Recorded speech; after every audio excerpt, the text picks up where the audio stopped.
Hello students, myself Mohammad Riaz. I am physics faculty of AR Memorial Senior Secondary School. Students, मैंने आपको बताया है कि electric field एक वेक्टर क्वांटिटी है। कैसी क्वांटिटी है? इलेक्ट्रिक फील्ड एक वेक्टर क्वांटिटी है। इलेक्ट्रिक फील्ड इंटेंसिटी बोलो या इलेक्ट्रिक फील्ड बोलो, दोनों का मतलब एक ही है, दोनों का मीन्स एक ही है। इलेक्ट्रिक फील्ड एक वेक्टर क्वांटिटी है। वेक्टर क्वांटिटी का मतलब क्या हुआ कि इलेक्ट्रिक फील्ड की डायरेक्शन भी होती है और इलेक्ट्रिक फील्ड का मैग्नीट्यूड भी होता है। इलेक्ट्रिक फील्ड का मैग्नीट्यूड E = F/Q0 होता है, ये अपन ने पढ़ा था। फिर अपन ने इलेक्ट्रिक फील्ड का एक अदर फॉर्म पढ़ा, E = KQ/R² पढ़ा। इसको हम electric field intensity due two point charge यह भी कह सकते हैं। E = क्या होता है? E = KQ/R² होता है, ये पढ़ाया मैंने।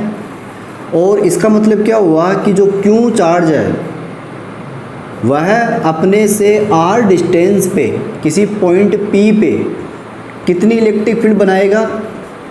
KQ/R², इतनी बनाएगा। तो इसको हम electric field intensity due two point charge भी कह सकते हैं। ये टॉपिक आ सकता है ऐसे कि इलेक्ट्रिक फील्ड इंटेंसिटी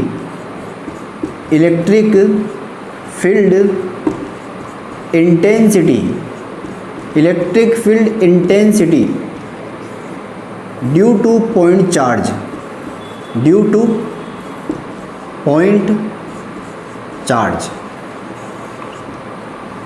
इस नाम से भी टॉपिक आ सकता है। तो इलेक्ट्रिक फील्ड बोलो या इलेक्ट्रिक फील्ड इंटेंसिटी बोलो या फिर किसी पॉइंट चार्ज की वजह से इलेक्ट्रिक फील्ड इंटेंसिटी कितनी होती है? KQ/R²।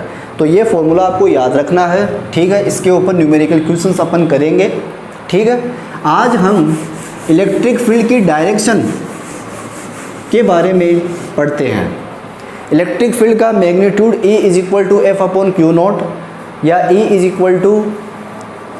KQ/R² होता है।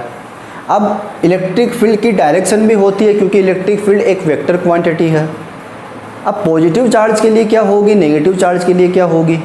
चार्ज तो दोनों ही है और दोनों चार्ज क्या करेंगे? अपने अराउंड एक इलेक्ट्रिक फील्ड बनाएंगे। लेकिन उस इलेक्ट्रिक फील्ड की डायरेक्शन दोनों चार्ज के लिए कैसी होगी? तो इसका पता करने के लिए हम एक डायग्राम बना सकते हैं। जैसे ये +Q चार्ज है, ये एक +Q चार्ज है, ये अपने अराउंड क्या करेगा? एक इलेक्ट्रिक फील्ड बनाएगा। ऐसे बना सकता है, एक अपने अराउंड क्या करेगा? एक इलेक्ट्रिक फील्ड बनाएगा, ठीक है। अब हम क्या करते हैं, इसकी डायरेक्शन कैसी होगी? इस +Q चार्ज की जो इलेक्ट्रिक फील्ड की डायरेक्शन है, ये सारी क्या है? इलेक्ट्रिक फील्ड की डायरेक्शन है। अब ये किस तरफ है ये अपन को अभी तक पता नहीं है। ये मैंने अभी क्या बनाया है? इलेक्ट्रिक फील्ड बनाया है। क्या बनाया मैंने अभी तक? ये इलेक्ट्रिक फील्ड बनाया है। अब इसकी डायरेक्शन किस तरफ है ये अपन को नहीं पता है। तो इसके लिए अपन क्या करते हैं, एक Q0 चार्ज रखते हैं। अब ये Q0 चार्ज क्या है? Test charge. क्या ये एक टेस्ट चार्ज है। मैंने क्या किया, इस +Q पॉइंट चार्ज के इलेक्ट्रिक फील्ड में क्या रख दिया? एक टेस्ट चार्ज रखा है। अब ये वाला चार्ज पॉजिटिव है, ये वाला चार्ज ऑलरेडी पॉजिटिव होता है। तो इन दोनों के बीच में कौन सा फोर्स लगेगा? रिपल्सिव फोर्स लगेगा। कौन लगाएगा रिपल्सिव फोर्स? ये वाला चार्ज लगाएगा। ये वाला चार्ज फोर्स नहीं लगाएगा क्योंकि ये चार्ज कैसा है? टेस्ट चार्ज, जो कि बहुत ही छोटा चार्ज है, बहुत ही कमज़ोर चार्ज है। ये इतना कमज़ोर चार्ज है, इतना छोटा चार्ज है कि इसकी खुद की इलेक्ट्रिक फील्ड नहीं होती। ये हम एक एजम्पशन लेके चलते हैं। तो ये वाला चार्ज जब इस चार्ज के ऊपर फोर्स अप्लाई करेगा या फोर्स एक्सर्ट करेगा तो कौन सा फोर्स लगाएगा? रिपल्सिव फोर्स लगाएगा। किस डायरेक्शन में? इस डायरेक्शन में। अगर ये Q0 चार्ज यहाँ पे पड़ा हुआ है तो ये वाला चार्ज इस चार्ज के ऊपर इस डायरेक्शन में क्या करेगा? एक फोर्स लगाएगा, ऐसे बाहर की ओर लगाएगा।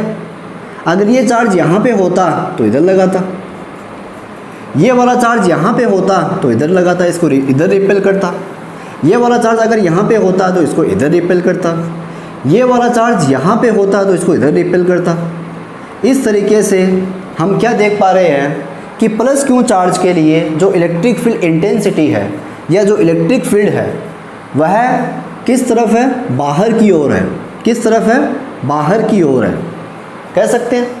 तो याद रखना है प्लस क्यू चार्ज के लिए जो इलेक्ट्रिक फील्ड इंटेंसिटी या इलेक्ट्रिक फील्ड की डायरेक्शन जो होती है प्लस क्यू चार्ज के लिए वह कैसी होती है, आउटवर्ड होती है। कैसी होती है, आउटवर्ड, रेडियली आउटवर्ड बोलते हैं इसको। क्या बोलते हैं, रेडियली आउटवर्ड। ठीक है, तो हम लिख सकते हैं, क्या लिख सकते हैं कि फॉर प्लस क्यू चार्ज आप क्या लिखोगे, फॉर पॉजिटिव चार्ज जो इलेक्ट्रिक फील्ड इंटेंसिटी या इलेक्ट्रिक फील्ड की जो डायरेक्शन होगी वो किस तरफ होगी, इलेक्ट्रिक फील्ड की डायरेक्शन किस तरफ होगी, रेडियली आउटवर्ड होगी। या फिर क्या बोल सकते हो, अवे फ्रॉम द चार्ज होगी, कुछ भी बोल सकते हो, अवे फ्रॉम द चार्ज भी कह सकते हो आप। ठीक है, ऐसे लिख सकते हैं अपन, अवे फ्रॉम द चार्ज लिख सकते हो, अवे फ्रॉम द चार्ज से दूर होगी। ठीक है, अवे फ्रॉम द चार्ज, देख पा रहे हो। तो याद रखना है प्लस क्यू चार्ज के लिए इलेक्ट्रिक फील्ड इंटेंसिटी की direction away from the charge या रेडियली आउटवर्ड होती है। ठीक है, तो इसको आप अपनी नोटबुक में राइट करें। अब हम इसी चार्ज को क्या मान ले, minus Q charge, negative charge माने इसको अपन। क्या माने, नेगेटिव चार्ज। तो अगर नेगेटिव चार्ज मानते हैं तो आपको अब पता चल गया होगा कि डायरेक्शन किस तरफ होगी, किस तरफ होगी। अगर ये माइनस क्यू चार्ज हो, ये माइनस क्यू चार्ज हो, तो अगर हम इस माइनस क्यू चार्ज के इलेक्ट्रिक फील्ड में क्या रखते हैं, क्यू नोट चार्ज रखते हैं, टेस्ट चार्ज रखते हैं, तो ये वाला चार्ज इस चार्ज के ऊपर क्या करेगा, फोर्स लगाएगा। कौन सा फोर्स लगेगा इन दोनों के बीच में, अट्रैक्टिव फोर्स लगेगा, क्योंकि ये पॉजिटिव है ये नेगेटिव है, तो इसको अपनी तरफ क्या करेगा, अट्रैक्ट करेगा इस तरफ। ये वाला चार्ज अगर यहाँ पे होता तो इसको इस तरफ अट्रैक्ट करता, ऐसे आ जाएगी इसकी डायरेक्शन। समझ में आ रहा है। तो इसकी डायरेक्शन क्या हो गई, रेडियली इनवर्ड। क्या आ जाएगा यहाँ पे, रेडियली इनवर्ड। यहाँ पे क्या आ जाएगा, रेडियली इनवर्ड आ जाएगा, अंदर की ओर हो जाएगी इसकी, इनवर्ड। ठीक है, और यहाँ पे क्या हो जाएगा, टूवर्ड्स द चार्ज। क्या हो जाएगा, टूवर्ड्स द चार्ज, चार्ज की ओर होती है, towards the charge, towards the charge, towards the charge लिखा हुआ है, टूवर्ड्स द चार्ज, चार्ज की ओर होगी। और पॉजिटिव चार्ज के लिए अवे फ्रॉम द चार्ज होगी। ठीक है, और ये रेडियली इनवर्ड होगी, किस चार्ज के लिए, नेगेटिव चार्ज के लिए। यहाँ पे क्या आ जाएगा, नेगेटिव चार्ज आ जाएगा। ठीक है, तो आप इसको अपनी नोटबुक में राइट कर ले फटाफट।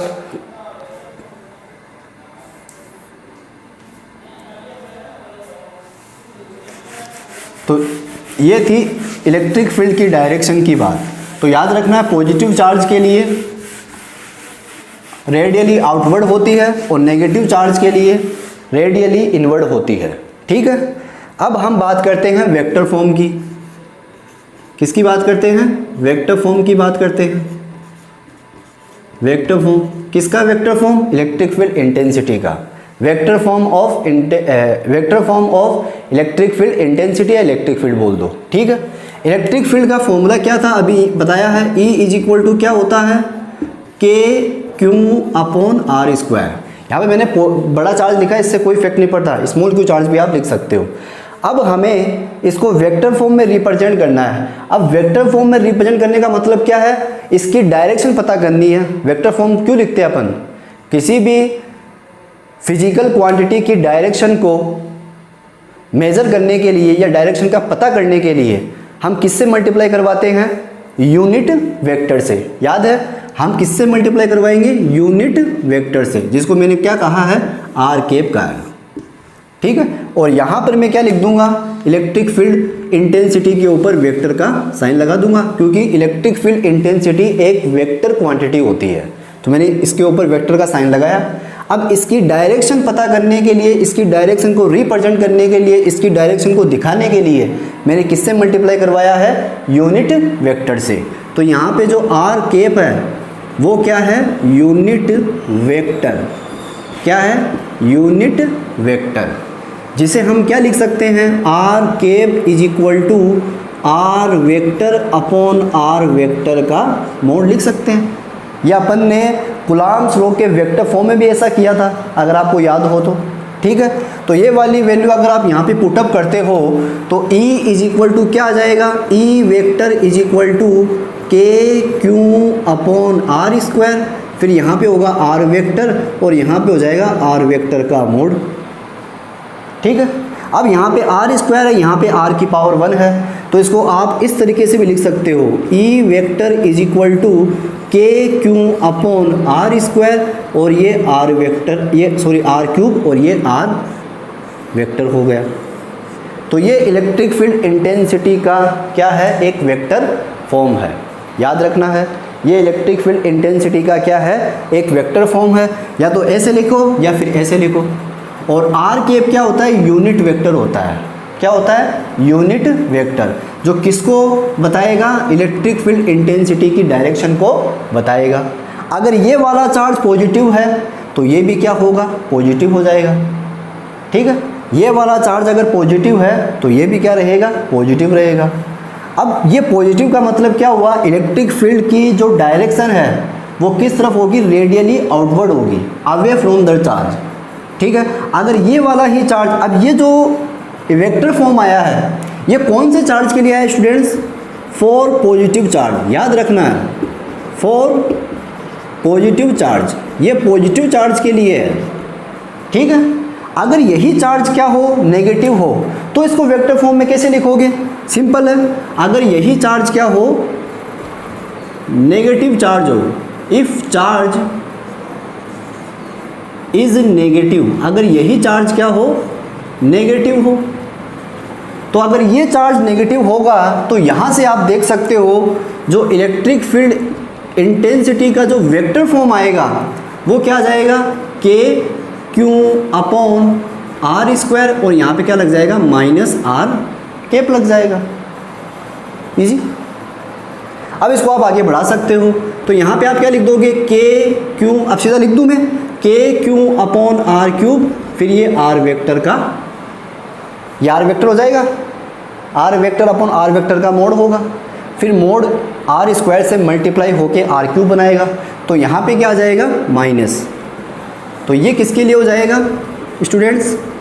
ये हो जाएगा नेगेटिव चार्ज के लिए। और ये किस चार्ज के लिए है? पॉजिटिव चार्ज के लिए। ये किस चार्ज के लिए? नेगेटिव चार्ज के लिए, क्योंकि इलेक्ट्रिक फील्ड इंटेंसिटी की डायरेक्शन डिपेंड करती है कि चार्ज कैसा है।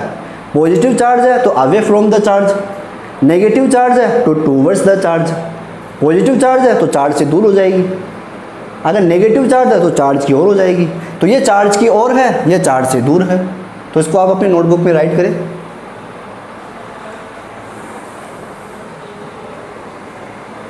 इसको आप अपने नोटबुक में राइट करें।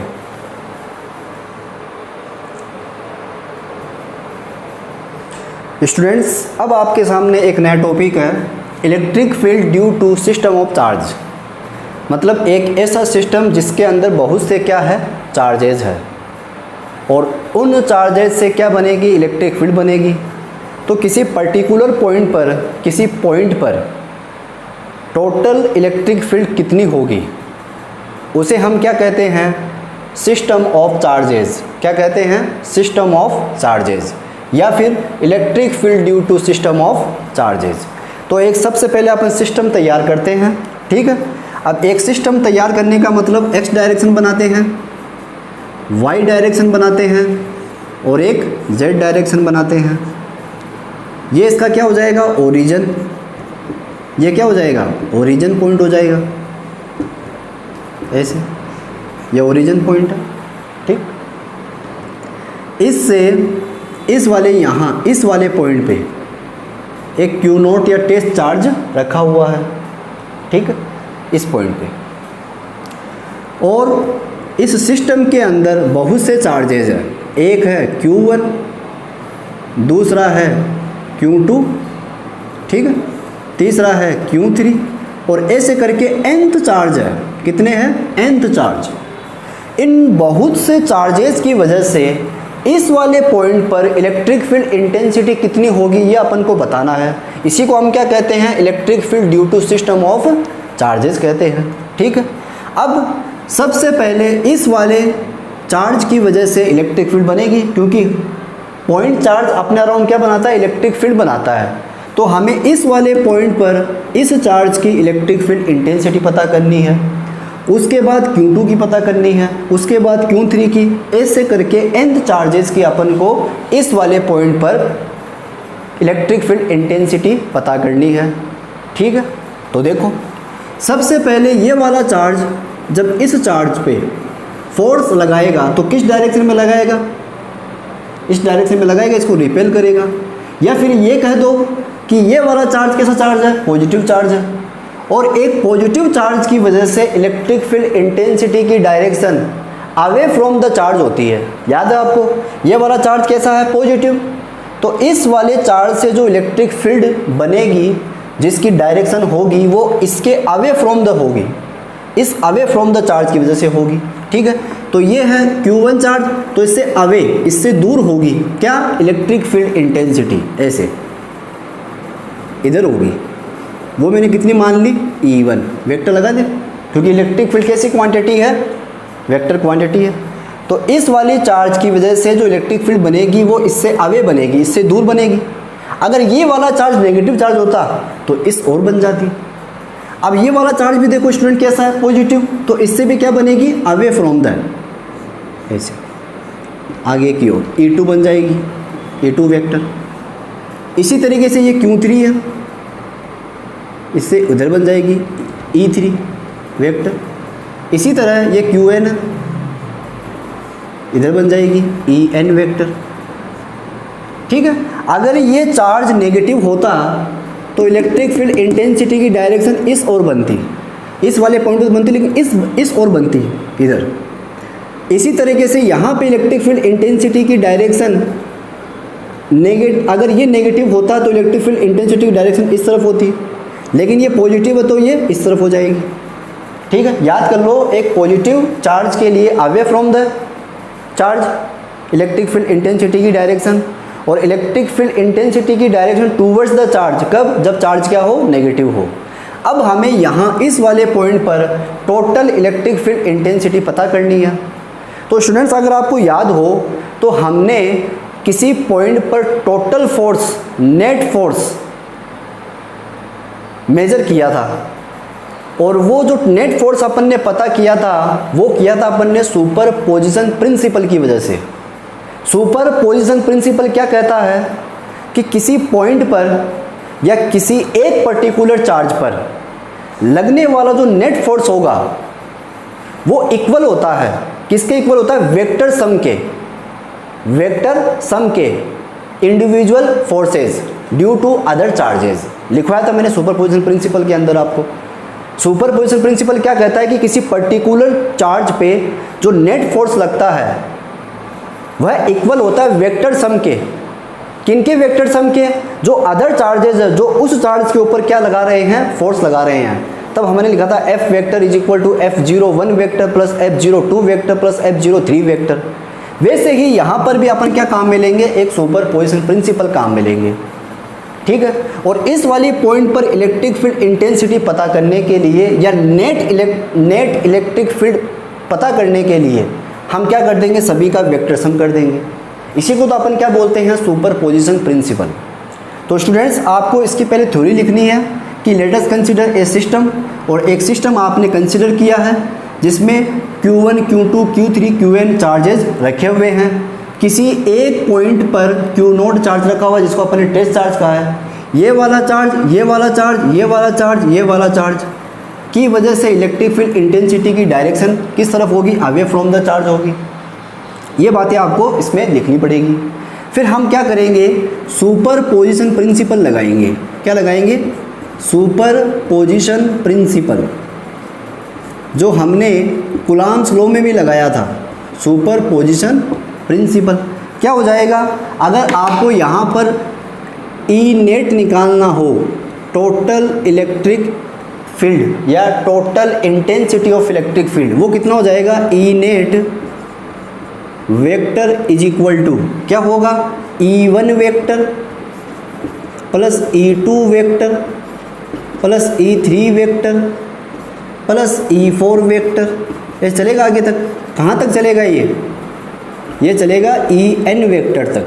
ठीक है स्टूडेंट्स, ये हो गया सुपरपोजिशन प्रिंसिपल। तो सुपरपोजिशन प्रिंसिपल में वहाँ पे फोर्स आ रहा था, यहाँ पे इलेक्ट्रिक फील्ड इंटेंसिटी आ जाएगा, बाकी डेफिनेशन सेम है। तो किसी पर्टिकुलर पॉइंट पर या किसी पॉइंट पर total electric field intensity equal होती है, क्या बोला, total intensity of electric field या टोटल इलेक्ट्रिक फील्ड इक्वल होती है किसके, इंडिविजुअल इलेक्ट्रिक फील्ड के, due to other charges. This is called superposition principle. अब आपको यहाँ से E1 वेक्टर पता करना है, क्या पता करना है, E1 वेक्टर। तो आप क्या करोगे, इस Q1 चार्ज से इस Q0 चार्ज के बीच की डिस्टेंस कितनी मान लोगे, R01, ठीक है, वेक्टर। इसी तरीके से Q2 से Q0 तक की डिस्टेंस हो जाएगी R02, यहाँ से लेकर यहाँ तक R03, यहाँ से लेकर यहाँ तक R0n कह सकते हैं।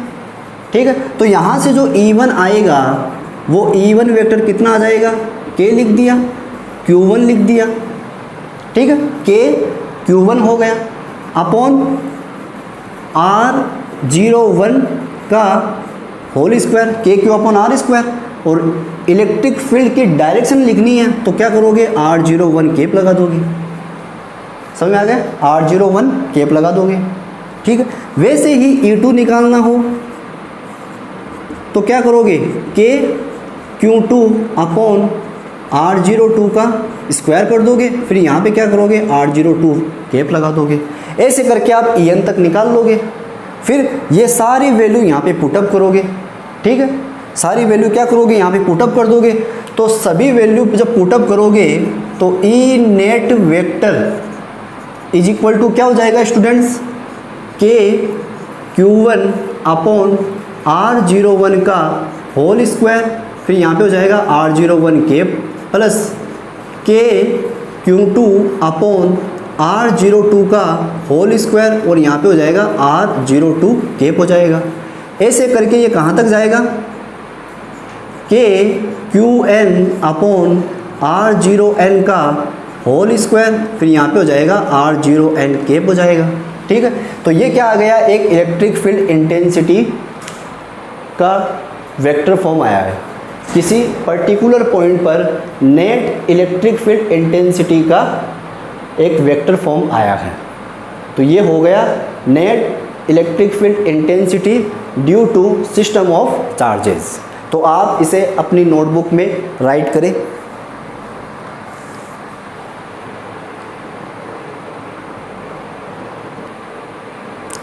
स्टूडेंट्स, अब आप इसे शॉर्ट में क्या लिखोगे, E net vector is equal to, अब यहाँ से आप देख पा रहे हो कि यहाँ से कॉमन क्या आएगा, एक तो K कॉमन निकल जाएगा बाहर, देख पा रहे हो, K कॉमन निकल जाएगा बाहर, और अंदर क्या बच जाएगा, Q1 अपॉन R01 का स्क्वायर, फिर यहाँ पे R01 केप। ऐसे करके कहाँ तक जाएगा ये, Qn अपॉन R0n का स्क्वायर, फिर यहाँ पे हो जाएगा R0n का केप हो जाएगा। ठीक है स्टूडेंट्स, अब इसको जब आप शॉर्ट में लिखोगे तो क्या लिखोगे,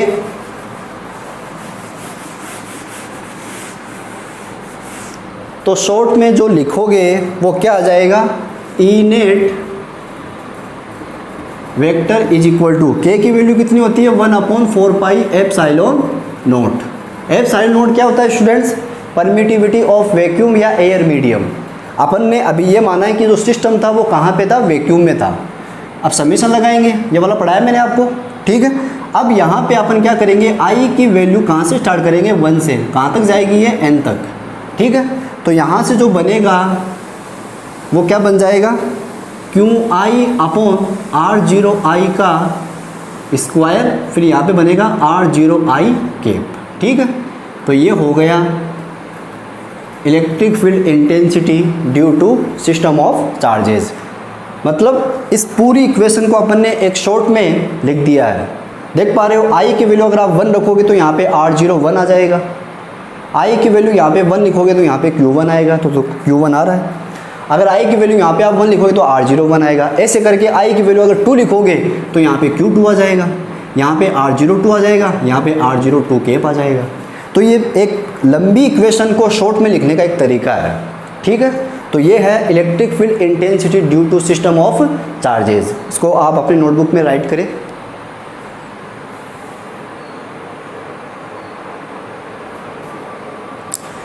स्टूडेंट्स, एक छोटी सी बात है कि जैसे आपने ये वाला रिलेशन पढ़ लिया है कि E is equal to F upon क्या होता है, क्यू नोट होता है। तो F इज इक्वल टू आप यहाँ से क्या लिख सकते हो, E क्यू नोट लिख सकते हो। तो ये एक फोर्स का फॉर्मूला भी होता है, ये इलेक्ट्रिक फील्ड इंटेंसिटी का फॉर्मूला है, ये एक फोर्स का फॉर्मूला हो गया E क्यू नोट। देखो, इसकी यहाँ से आप एक लैंग्वेज बना सकते हो कि अगर कोई क्यू नोट चार्ज है वह इलेक्ट्रिक फील्ड के अंदर रखा हुआ है तो इस क्यू नोट चार्ज पे क्या लगेगा, एक फोर्स लगेगा। वो फोर्स कितना लगता है, E क्यू नोट। समझ में आ रहा है? ये वाला जो चार्ज है ये इस इलेक्ट्रिक फील्ड के अंदर रखा हुआ है, और जब कोई चार्ज इलेक्ट्रिक फील्ड के अंदर रखा होता है तो उसके ऊपर फोर्स एक्ट करता है। कितना करता है, E क्यू नोट।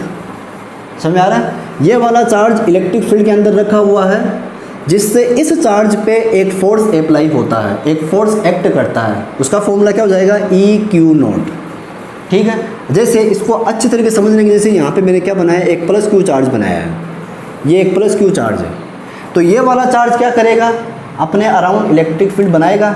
तो हमने मान लिया कि ये ऐसे एक इलेक्ट्रिक फील्ड ऐसे बना रहा है, ऐसे इलेक्ट्रिक फील्ड बना रहा है। ठीक है, ये इस चार्ज की इलेक्ट्रिक फील्ड है। ठीक, अब ये वाला चार्ज मैंने क्या किया, यहाँ पे रखा। किसके इलेक्ट्रिक फील्ड में रखा है, इसके इलेक्ट्रिक फील्ड में, जो ये बना रहा है, यहाँ पे रख दिया। अब क्या होगा, ये वाला चार्ज इस चार्ज के ऊपर क्या करेगा, फोर्स अप्लाई करेगा फोर्स अप्लाई। किस डायरेक्शन में करेगा, लाइन जॉइनिंग के अलोंग करेगा। ठीक है, तो ये वाला जब चार्ज इस चार्ज के ऊपर फोर्स अप्लाई करेगा, ठीक है, तो कौन सा फोर्स अप्लाई करेगा, रिपल्सिव फोर्स। किस डायरेक्शन में, इस डायरेक्शन में, ऐसे रिपल, इसको रिपेल करेगा ऐसे। तो ये फोर्स हो गया। तो यहाँ से क्या कंक्लूजन निकल रहा है, क्या रिजल्ट निकल रहा है कि अगर कोई Q note charge electric field के अंदर रखा हुआ है और वो वाला चार्ज पॉजिटिव चार्ज है तो उसके ऊपर फोर्स लगेगा, और जो फोर्स लगेगा वो इलेक्ट्रिक फील्ड की डायरेक्शन में लगेगा। देख पा रहे हैं अपन कि ये वाला चार्ज जब इस इलेक्ट्रिक फील्ड के अंदर रखा हुआ है, इलेक्ट्रिक फील्ड के अंदर रखा हुआ है, तो इसके ऊपर फोर्स एक्ट करेगा, और ये वाला फोर्स इलेक्ट्रिक फील्ड की डायरेक्शन के एलोंग लगेगा। देख पा रहे हैं? तो अपन यहाँ से एक चीज़ लिख सकते हैं, एक चीज़ बना सकते हैं, एक नोट्स लिख सकते हैं। क्या नोट्स लिख सकते हैं कि अगर कोई पॉजिटिव चार्ज है वह इलेक्ट्रिक फील्ड के अंदर रखा हुआ है तो उसके ऊपर जो फोर्स लगता है वो इलेक्ट्रिक फील्ड की डायरेक्शन के एलोंग लगता है। जिधर इलेक्ट्रिक फील्ड की डायरेक्शन होती है उसी तरफ क्या लगता है, फोर्स लगता है। देख पा रहे हैं अपन? ठीक है, तो यहाँ पे अपन लिखेंगे कि if positive charge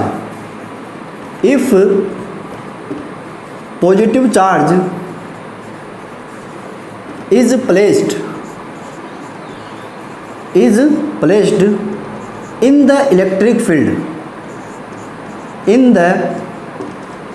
electric field then जो फोर्स होगा act on the charge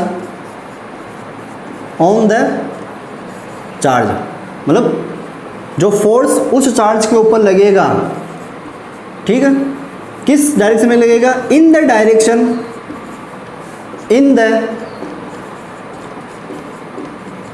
direction of electric field. Electric field की डायरेक्शन में ही लग जाएगा। ठीक है, अगर कोई पॉजिटिव चार्ज है वह इलेक्ट्रिक फील्ड के अंदर रखा हुआ है तो ये वाला चार्ज इस चार्ज को क्या करेगा, रिपेल करेगा, कहीं ना कहीं रिपल्सिव फोर्स एक्ट करेगा। तो इसका मतलब क्या हुआ, जिधर फोर्स मतलब जब फोर्स लगेगा तो वो इलेक्ट्रिक फील्ड की डायरेक्शन के एलोंग ही लगेगा, मतलब जिधर इलेक्ट्रिक फील्ड की डायरेक्शन होगी उधर ही फोर्स लगेगा। तो मैंने ये लिखा है कि force act on the charge in the direction of electric field. तो ये एक यहाँ से नोट्स बनता है। अगर यही वाला चार्ज क्या होता, ये तो पॉजिटिव चार्ज है और ये वाला चार्ज क्या होता, नेगेटिव होता। देखो वापस से दूसरी बात क्या निकलती है, ये वाला चार्ज क्या है, पॉजिटिव है, लेकिन ये वाला चार्ज अब की बार क्या कर दिया मैंने, नेगेटिव कर दिया। तो इस चार्ज पे भी क्या लगेगा, फोर्स लगेगा। अब ये वाला चार्ज इस चार्ज को क्या करेगा, अट्रैक्ट करेगा, किस डायरेक्शन में, इस डायरेक्शन में। तो यहाँ पर आप क्या देख पा रहे हो कि नेगेटिव चार्ज पे फोर्स तो लगेगा लेकिन इलेक्ट्रिक फील्ड की डायरेक्शन के अपोजिट डायरेक्शन में लगेगा। देख पा रहे हो, अगर ये वाला चार्ज नेगेटिव हो तो इस पर फोर्स लगेगा लेकिन फोर्स इलेक्ट्रिक फील्ड की डायरेक्शन के विपरीत लगेगा, इलेक्ट्रिक फील्ड डायरेक्शन के अपोजिट लगेगा। तो अगर कोई पॉजिटिव चार्ज इलेक्ट्रिक फील्ड के अंदर रखा हुआ है तब तो फोर्स इलेक्ट्रिक फील्ड की डायरेक्शन में लगेगा।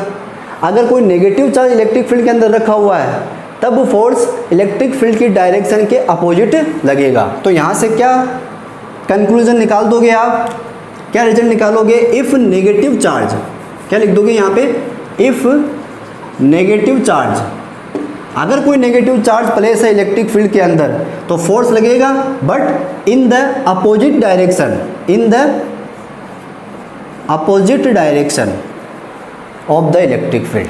ठीक है, तो ये हो गई इलेक्ट्रिक फील्ड और फोर्स के बीच रिलेशन। ठीक है, तो याद रखना है पॉजिटिव चार्ज है तो फोर्स लगेगा इलेक्ट्रिक फील्ड की डायरेक्शन के अलोंग, अगर नेगेटिव चार्ज रखा हुआ है इलेक्ट्रिक फील्ड के अंदर, ठीक है, तो फोर्स लगेगा इलेक्ट्रिक फील्ड की डायरेक्शन के अपोजिट। ठीक है, तो ये एक इलेक्ट्रिक फील्ड डायरेक्शन का एक टॉपिक होता है। अब हम इलेक्ट्रिक फील्ड के ऊपर कॉन्सेप्चुअल क्वेश्चन करेंगे, फॉर्मूले बेस्ड न्यूमेरिकल करेंगे। तब तक के लिए आप पढ़ते रहे। Thank you.